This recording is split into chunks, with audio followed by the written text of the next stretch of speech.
आदित्यनाथ जी चिलम और मोदी जी ने चाय, दोनों बेच के देश को बर्बाद कर दिया। यहाँ चिलम और चाय दोनों से परेशान है लोग उत्तर प्रदेश। वो आएगा जिसका आज दिन तक योगी जी नाम बदल रहे हैं, जिसका किया हुए काम का। नमस्कार, मैं अयान खान और आप देखें राइट टू न्यूज। आज मैं मौजूद हूँ गाजीपुर बॉर्डर पर।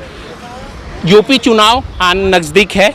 यहाँ पर हम कुछ लोगों से बात करेंगे, जानेंगे इस बार किसकी सरकार बनेगी यूपी में। इन सभी मुद्दों पर हम गाजीपुर के किसान, गाजीपुर के लोगों से बात करेंगे, क्या जानना चाहते हैं, क्या लगता है इस बार किसकी सरकार आएगी। इन सभी मुद्दों पर हम बात करेंगे। यूपी चुनाव में भारतीय जनता पार्टी नहीं आएगी सत्ता में, क्योंकि भारतीय जनता पार्टी ने देश के साथ गद्दारी की, किसानों के साथ, संविधान के साथ।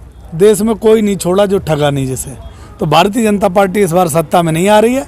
चुनाव को बिगुल खुलते ही जैसे ही चुनाव की घोषणा होगी, किसान क्षेत्र में निकलेगा और भारतीय जनता पार्टी के खिलाफ घर घर जाएगा। देश की महिलाओं को, बेटियों को, नौजवानों को, किसानों को, व्यापारियों को समझाएगा कि भारतीय जनता पार्टी ने देश के साथ गद्दारी की, धोखा किया, नौजवानों के साथ, हमारे सेना के साथ, किसानों के साथ, कोई भी नहीं छोड़ा जिसे ठगा नहीं। आएगा कौन तब? जो भी आएगा उसका तय कर लेंगे कौन आएगा। सोचा नहीं आपने अभी तक? सोच लिया, जो आएगा वो आएगा। हमने ये सोचा है अभी तो भाजपा को भगाना है बस। कौन तब? ऑप्शन में कौन है? जिसका देखो, वो आएगा जिसका आज दिन तक योगी जी नाम बदल रहे हैं, जिसका किया हुए काम का। आज दिन तक योगी जी नाम बदल रहे हैं, उसके फीते काट रहे हैं। अभी भी अटल बिहारी वाजपेयी जी के उसके नाम का फीता काटा है। अभी 4 दिन पहले, 1 हफ्ता पहले लखनऊ में एक अभिनव नाम से स्कूल बनाया था उन्होंने और अटल बिहारी वाजपेयी के नाम से कर दिया है। तो अब जो है ना, परिवर्तन की लहर है, उत्तर प्रदेश में परिवर्तन है। और भारतीय जनता पार्टी ने जो किसानों के साथ और नौजवानों के साथ और मजदूरों के और महिलाओं के साथ जो अत्याचार किया है, कोई सरकार नहीं चला सकते। यहाँ चिलम और चाय दोनों से परेशान है लोग उत्तर प्रदेश में। जिसका नाम बदला गया उसका मतलब 22 में 22 किल। तो और क्या है, कोई तो आएगा, किसी को तो चुना जाएगा भाई। पढ़े लिखे जो लोग हैं वो सत्ता चला सकते हैं, उत्तर प्रदेश की तरक्की कर सकते हैं। इधर जयंत चौधरी वो भी अच्छे पढ़े लिखे हैं, अखिलेश यादव भी पढ़े लिखे हैं। ये लोग शिक्षित हैं, पढ़े लिखे हैं। नौजवानों का, महिलाओं का, बेटियों का दर्द और पीड़ा और उत्तर प्रदेश को किस दिशा में ले जाना है ये लोग समझते हैं। बाबा योगी आदित्यनाथ जी चिलम और मोदी जी ने चाय, दोनों बेच के देश को बर्बाद कर दिया है। उत्तर प्रदेश आज करा रहा है बहुत बुरी तरीके से। उत्तर प्रदेश की बेटियाँ अपने आप को सुरक्षित नहीं मान रही। बलात्कारों की बाढ़ आ गई है, डकैती और जो हो रही है यहाँ, अपहरण और क्या नाम, जो लूट घसोट हर तरीके से चल रही है। थानों में पुलिस नहीं छोड़ रही है, पुलिस को भारतीय जनता पार्टी के नेता नहीं छोड़ रहे हैं। यहाँ बस ये समझ लो, उत्तर प्रदेश की जनता आज अनाथ समझ लो अपने आप। तो कह रहे हैं लगातार कि अपराध मुक्त प्रदेश हो गया, उत्तम प्रदेश हमने बना दिया। भाई वो अगर देखो, वो बलात्कार को अगर अपराध मुक्त कहते हैं तो बलात्कार धड़ाधड़ हो रहे हैं। अगर वो अपहरण को अपराध मुक्त कहते हैं तो वो अपराध मुक्त उनके हिसाब से है। अगर वो ये कहते हैं कि इनकाउंटर जो फर्जी किए जा रहे हैं वो एक कानून व्यवस्था की बहुत बढ़िया नियम है, तो उन्होंने शायद इसीलिए किसानों पे गाड़ी चढ़वाई है। ये उनके यहाँ चल रहा है। उनके यहाँ जो जिसे ठोकम ठाक वाले मुख्यमंत्री, जहां जिधर को जो मर्जी किसे कौन ठोक रहा है, मुख्यमंत्री खुद पता नहीं चलता कि अपराधियों का हो रहा है ना। नहीं, कौन से अपराधी का इनकाउंटर? अपराधी तो हमीरपुर में जो, उसमें लखीमपुर में जो गाड़ी चढ़ाई, वो कहता है मैं बहुत बड़ा बाहुबली हूँ, गुंडा हूँ, माफिया हूँ, टेररिस्ट हूँ। तो उसके ऊपर किसने इनकाउंटर किया? उसके आप तो बिल्डोजर भी नहीं पहुंचा। बाबा का बिल्डोजर भी दिशा मोड़ लिया अपनी। और जो लोग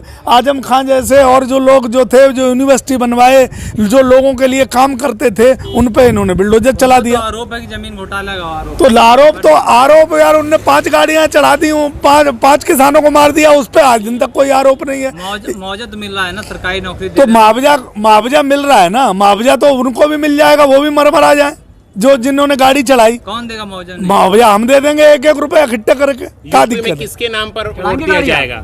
वोट किस नाम पे दिया जाएगा? वोट स्वास्थ्य, शिक्षा, बिजली, कि जो यहाँ व्यवस्था करेगा। यहाँ बिजली आज उत्तर प्रदेश में सबसे महंगी है, बलात्कार उत्तर प्रदेश में सबसे ज़्यादा है, क्राइम उत्तर प्रदेश में सबसे ज़्यादा है, और सबसे ज़्यादा महंगाई उत्तर प्रदेश में डीजल और पेट्रोल से लेकर के नार और बम्बों में पानी नहीं है, डीजल यूरिया मिल नहीं रही है, डीएपी खत्म हो गई उत्तर प्रदेश में, किसान का धान जो है किसी कीमत में नहीं बिक रहा है। आप जाओगे, अभी टिकैत साहब गए थे मंडियों में, वहाँ धान बिकने को तैयार नहीं है, और धान जो किसानों को पड़ा है उसमें दलाल चक्कर काट रहे हैं, वो किसी रेट खरीदते हैं, वहीं दलाली करते हैं। किसान आज आत्महत्या की कगार पे जा रहा है, आंदोलन रो। अब जब ठोकम ठाकी सरकार कर रही है तो सरकार को ठोक देना चाहिए। उसे कौन ठोकेगा? योगी आदित्यनाथ जी का बुलडोजर और ठोकने वाली नीति वो कहाँ चली गई है? जब उसने 5 किसानों पे गाड़ी चढ़ाई, अरे हम तो ठोक ही देंगे, अब हमारा ठोकने का टाइम आ गया, अब 2022 आ गई, हम तो इन्हें बढ़िया से ठोकेंगे।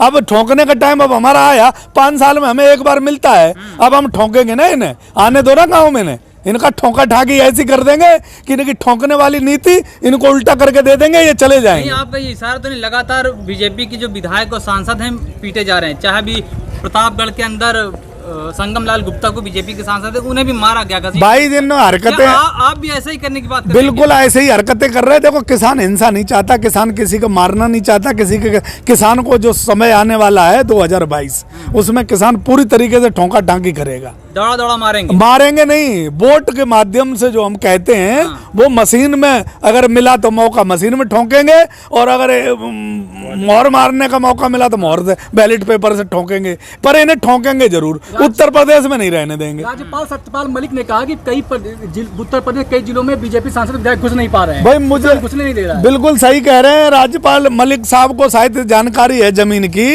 बाबा योगी आदित्यनाथ जी के चश्मा गलत लगा है और वो चिलम के नशे में रहते हैं, ये उन्हें पता करना चाहिए। उनके पास बहुत व्यवस्थाएं हैं, लेकिन राज्यपाल जी को अगर सही पता है तो वो सही कह रहे हैं कि उत्तर प्रदेश की जनता बेहाल है, उत्तर प्रदेश में जो है किसान दुखी है, उत्तर प्रदेश में जितने भी मजदूर हैं उनकी लेबर लो खत्म कर दिया गया। बेटियों को जो है सबसे ज्यादा, अगर आप रिपोर्ट निकालोगे जो क्राइम ब्यूरो की होती है, सबसे ज्यादा उत्तर प्रदेश में बलात्कार बाबा योगी आदित्यनाथ जी के जमाने में हुए हैं, और सबसे ज्यादा थाने में उत्पीड़न इस टाइम गरीबों का और मजदूरों का, किसानों का हो रहा है। तो परेशान है लोग, दुखी हैं लोग, जरूर इंतजार कर रहे हैं बस 2022 का। मुखिया पे आप एक बड़ा आरोप लगा रहे हैं, चिलम शब्द का आपने इस्तेमाल किया। तो हम नहीं लगा रहे हैं, देख लो जाके ना, बाबा चिलम के नशे में नहीं रहते तो ठोकने वाली भाषा किसी मुख्यमंत्री की नहीं हो सकती है। ये जब आप संविधान की शपथ लेके आते हो तो आप अब्बू जान को राशन मिल रहा है या बब्बू जान को मिल रहा है, ये शोभा मुख्यमंत्री को नहीं देता है। ये एक चिलम के नशे वाला ही आदमी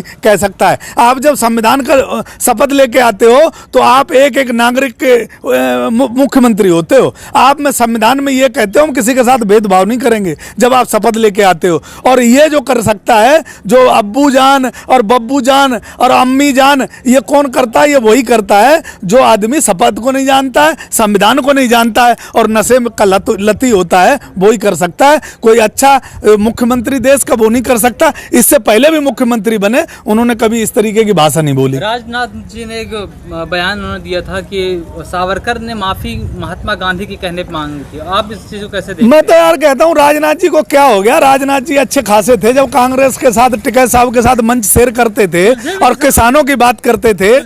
नेता कहा जाता है। हाँ, तो राजनाथ जी को कहीं कुछ इन्होंने जादू टोना तो नहीं कर दिया, ये सब जादू टोने वाले लोग हैं। बाबा योगी आदित्यनाथ जी उसी में लगे रहते हैं। राजनाथ जी की अच्छी छवि थी किसानों के अंदर, लेकिन ऐसी भाषा बोलते हैं तो मुझे लगता है उन्हें मानसिक स्थिति उनकी ठीक नहीं है, उन्हें भी अपना चेकअप कराना चाहिए। सावरकर एक मुद्दा बनाया जा रहा है, इस बीच अमित शाह वहाँ भी गए जेल में, वहाँ पर सावरकर को नमन भी किया। सावरकर क्या राजनीति में मुद्दा बनेगा? देखो, भारतीय जनता पार्टी सावरकर को कितना भी मान ले और कुछ जो अंधभक्त हैं वो मान ले, पर देश का किसान और देश की जनता नहीं मानेगी सावरकर को। क्योंकि जब देश की आज़ादी की लड़ाई लड़ी जा रही थी तो सावरकर हमारे देश के नौजवानों की जो क्रांतिकारी लोग थे, जो देश के आज़ादी के लिए दीवाने थे, उनकी जासूसी की जा रही थी। उनके लिए ये जासूसी कर रहे थे, अंग्रेजों के लिए माफीनामा लिख रहे थे।